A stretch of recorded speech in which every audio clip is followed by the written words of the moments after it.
11 winters earlier, Clara Bennett stood beside mountains of rotten potatoes, fighting tears while neighbors covered noses, mocked her farm, then drove away laughing. Trucks arrived daily. Bills climbed higher. Hope shrank fast. Beneath that stench, however, one strange possibility refused silence. Could spoiled crops become affordable fish feed? Years later, those rejected piles would rescue the land, employ local families, supply ponds across America, and build $1 million company from waste. This journey shows how patience, grit, careful study, plus quiet courage turned public shame into lasting respect. Before we begin, subscribe to this channel and tell us where you're watching right now. It began with a tax notice folded beneath Clara's coffee cup, its red stamp brighter than anything else in the kitchen. Her husband, Daniel, had been gone 14 months, and every bill now seemed to arrive with his name still printed across the top, as though the world hadn't noticed he was missing. The farm sat outside Blackfoot, Idaho, on 43 acres of tired soil, a leaning barn, and one irrigation pump that groaned whenever it started. Clara had two choices: sell the place her family had worked for 30 years, or find money fast. A potato warehouse manager named Earl Mason gave her the first opening. He called one cold March morning and said, "We've got spoiled loads piling up, and the county fees are killing us. You've got space." Clara knew what he meant. The loads contained bruised, split, sprouting, and partially spoiled potatoes that could no longer be sold through normal markets. Nobody wanted them nearby. Earl offered $75 per truck if she allowed the warehouse to dump them along the far edge of her property. "That smell won't stay on the far edge," her son Luke warned. He was 16 then, tall like Daniel, yet still young enough to believe pride could pay a mortgage. Clara stared through the window at the barn roof, where 3 sheets of metal had lifted in the winter wind. "Neither will the bank," she said.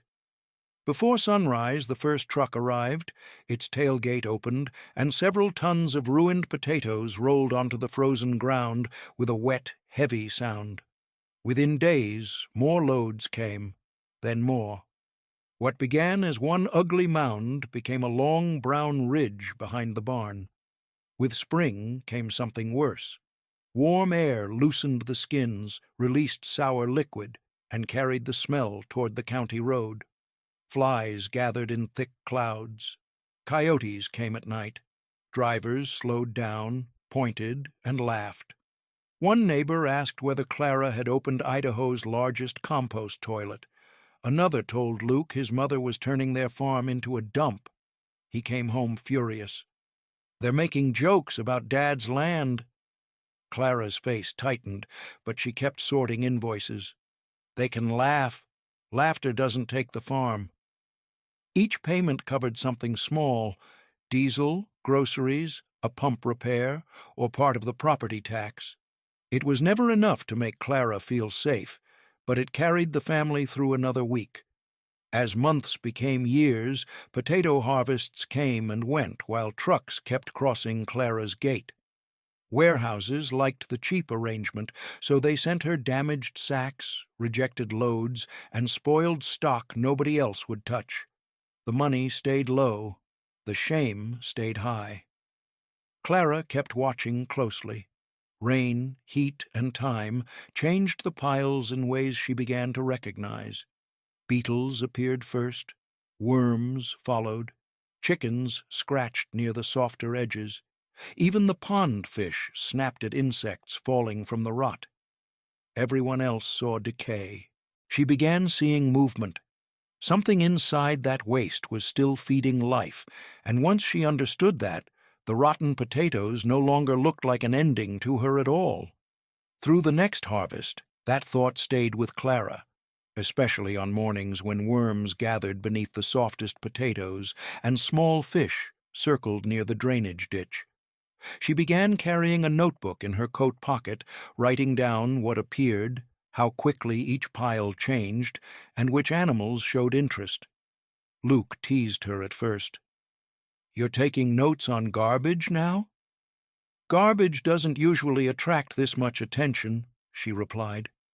Her idea might have remained a private question if a local fish farmer named Ray Collins had not stopped by one afternoon looking for old fencing. Ray raised trout in 6 long ponds north of town, and while they walked toward the barn, he complained about feed prices. "Costs more every month," he said. "Fish eat profit faster than they gain weight." Clara glanced toward the potato ridge. "What's in the feed?" "Grain, fish meal, oil, vitamins. Why?" She didn't answer immediately. Instead, she asked whether potatoes had any value as part of a feed mix. Ray laughed, though not cruelly. "Maybe cooked, maybe dried, but fish can't live on mashed potatoes." Clara knew that. Still, his words gave her a direction. That evening, she read every farm bulletin she could find and called the county extension office.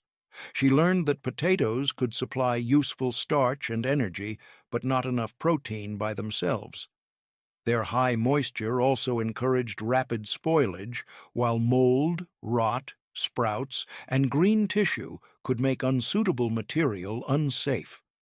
The solution was not simply to grind whatever arrived. The real challenge was balance. Using scrap window screens and old lumber, Clara built her first drying rack. She selected the cleanest off-grade potatoes, sliced them thin, spread them beneath the barn roof, and waited. Some turned gray. Others grew mold and went straight to the discard pile. One batch dried hard enough to grind, but the powder clumped when she mixed it with water. She tried again. At an auction, Luke found a used hammer mill with faded paint and a whining motor. Together they cleaned it, replaced a belt, and ran dried potato pieces through the machine. Clara mixed the meal with soybean scraps, ground fish trimmings, and a little oil, then pressed the paste through holes drilled into a metal plate. The pellets looked rough, but they held their shape. Ray agreed to test one bucket in an isolated trial pond. Most pellets sank too quickly, several broke apart, and the trout tasted them before drifting away. Clara went home embarrassed, yet not defeated. Before we continue, subscribe if you enjoy stories about ordinary people who find value where others see nothing but waste. Over the following months, Clara changed one variable at a time: less oil, finer meal, longer drying, and smaller pellets. Each failure taught her what the next batch required. On a cold October morning, Ray finally called. "You'd better come see this," he said. Clara drove there expecting another problem. Instead, she found trout crowding the surface, striking cleanly at pellets that stayed firm in the water. For the first time, her strange idea wasn't surviving another test. It was beginning to prove itself. At the edge of Ray's smallest trout pond, Clara stood with both hands buried inside her coat pockets, afraid to trust what she was seeing. The fish struck each pellet before it could sink, then circled back for more. Nothing clouded the water. No oily film spread across the surface. Ray tossed in another scoop and watched the same clean rush happen again. "Well," he said, smiling slowly, "they're eating your potatoes." Clara shook her head. "They're eating the whole mix. That's what matters." During the next 6 weeks, Ray separated 2 groups of trout and weighed them every Friday. One group received his usual commercial feed. The other received Clara's new blend made from dried potato meal, soybean scraps, fish trimmings, oil, minerals, and a small binder that kept each pellet firm. She recorded every pound used, every dead fish, every change in water, and every dollar spent. What the records showed surprised them both. Growth stayed nearly equal. Waste dropped. Feed costs fell by almost 18%. That number changed everything. Clara finally understood that she was not inventing a miracle food made entirely from rotten potatoes. She was replacing part of an expensive grain base with inspected, usable off-grade potatoes that local growers were paying to discard. Potato meal supplied energy. Other ingredients supplied protein, fat, vitamins, and minerals. Controlled drying reduced moisture, careful grinding created an even mixture, and proper heat treatment lowered microbial risk. Simple controls, powerful savings. Two nearby fish farmers came to watch another feeding test. One crossed his arms before Clara finished explaining. "You expect us to feed pond stock with dump waste?" "I expect you to judge the numbers," she answered. They watched the trout rise. They inspected the water. Then Clara showed them Ray's weight records and cost sheets. Doubt didn't vanish, but it grew quieter. A week later, one farmer ordered 20 bags for a small catfish trial. Inside her barn, Clara filled them using a grain scale, a hand sealer, and plain brown sacks marked with a black stencil. Bennett Farm Feed. The order earned only a few $100s, yet Clara carried the payment home like it weighed more than gold. For 11 years, trucks had entered her property to unload something unwanted. Now, a customer had driven through the same gate to collect something valuable. New orders brought new questions. Clara needed secure storage, standardized recipes, cleaner equipment, and evidence that every batch matched the last. She contacted the county extension office, sought laboratory and regulatory guidance, and began treating her barn work as controlled production rather than improvisation. Ray soon called again. A regional trout farm had heard about his lower costs and wanted enough feed for a 90-day trial. They needed 2 tons. Luke stared at the request. "Can we even make that much?" Clara looked toward the grinder, the drying racks, and the potato piles beyond the barn. "Not the way we're doing it now," she said. In that moment, her experiment ended. A business had begun, but Clara's barn was nowhere near ready for one. Like a promise and a threat, the 2-ton order sat on her kitchen table.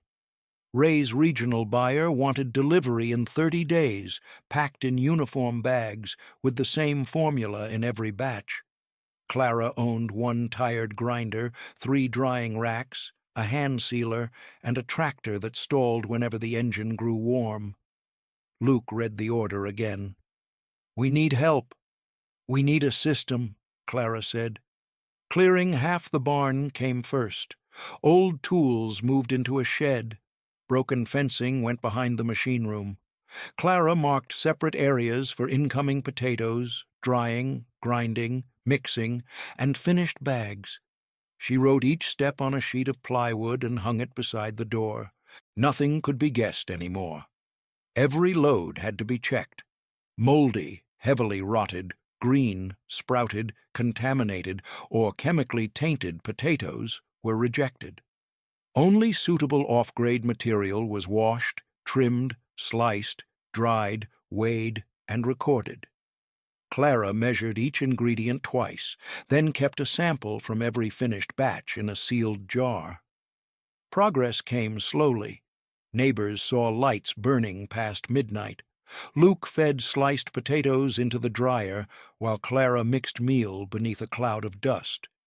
Ray loaned them a small pellet press, but its motor failed during the second week. For 6 hours, Clara believed the order was lost. Luke called a mechanic from town. "He wants $800, he said. Clara looked at the money set aside for property taxes. "Tell him to come now." The press ran again by morning. With less than 1 day remaining, they sealed the final bag. When the buyer's truck pulled away, Clara leaned against the barn wall, too tired to celebrate. Payment arrived 2 weeks later, followed by a second order twice as large. After that delivery, word spread quickly. Trout farms called first. Catfish growers followed. A tilapia operation in Oregon requested samples. Customers liked the lower cost, But they stayed because Clara answered questions, tracked results, and never changed a formula without warning. Success also brought pressure. A bank rejected her equipment loan, calling the business too unusual. County officials required permits, inspections, and clearer production records. One established feed salesman told farmers her product was barnyard leftovers in a bag. Potato warehouses also began asking for higher collection fees once they realized she needed their waste. Instead of panicking, Clara kept building. She signed written supply agreements with 3 growers, promising regular pickup in exchange for low fixed costs. Each sale paid for one improvement: a larger dryer, a stronger grinder, better scales, then a used delivery truck. She hired 2 local workers before taking a full salary herself. By the 3rd year, production had outgrown the barn. The same neighbors who once mocked the smell now slowed beside Clara's gate for another reason. Some even stopped, asking Clara whether their sons could apply. A new sign stood near the road, and beneath the company name were 3 simple words: "Now hiring locally." Those 3 words changed more than Clara expected. Within a week, 12 people had applied. She hired a mechanic named Ben, an experienced warehouse worker named Denise, and 2 young farmhands who had grown up hearing jokes about the Bennett place. Their first task was helping move production into an empty onion shed 3 miles outside town. It wasn't impressive. The roof leaked, one wall leaned, and the loading door stuck in cold weather. Still, it had power, floor drains, and room for real equipment. Clara called it the plant. The name made Luke laugh. "Sounds bigger than it is." "It needs somewhere to grow," she said. Expansion came faster than either expected.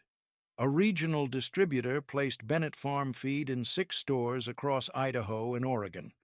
Fish farmers liked the price, but they trusted the results more. Trout gained steadily. Catfish wasted less feed. Smaller growers could finally buy in, amounts that didn't crush their cash flow. Even as orders increased, Clara kept improving the formulas. She paid for lab tests, added better minerals, and built separate blends for trout, catfish, and tilapia. Every change had to earn its place. Nothing went into a bag because it sounded impressive. It stayed only if fish grew well, water remained cleaner, and customers saved money. Her discipline eventually brought the biggest offer yet. A distributor serving farms across 5 western states wanted an annual contract worth more than $700,000. Combined with existing sales, Clara's company would cross $1 million in yearly revenue. Luke read the figure twice. "Mom, do you understand what this means?" Clara looked through the office window at workers stacking finished bags. "It means we can make payroll without holding our breath." He smiled. "It means you built $1 million company." She signed the contract with Daniel's old pen. By then, Bennett Farm Feed was collecting thousands of tons of inspected off-grade potatoes each year. Warehouses that once paid Clara a few dollars to accept their mess now scheduled deliveries weeks ahead. Some asked for long-term agreements because her plant kept spoiled crops out of open dumping sites and reduced their disposal costs. At last came the morning Clara had imagined without knowing it. A line of trucks rolled through the farm gate. The trucks followed the same dirt track used for 11 years, passing the old barn and the ground where spoiled potatoes had once steamed beneath the summer heat. Yet these trucks weren't unloading anything. Their trailers were empty. Workers filled them with clean, sealed bags carrying Clara's name.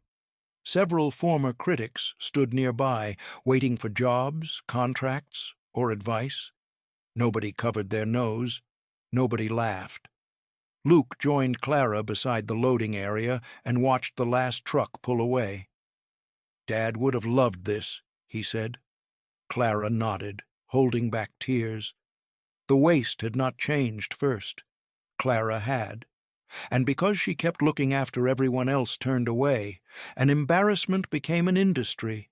A struggling farm became a legacy that would outlive every cruel joke, and rotten potatoes became the foundation of an empire. Clara's story proved that opportunity rarely arrives looking clean, valuable, or respectable. Sometimes it smells like failure and attracts laughter from everyone nearby. Yet patience, disciplined work, and courage can uncover worth hidden inside what others discard. Subscribe for more inspiring farming stories about ordinary Americans who quietly build extraordinary futures.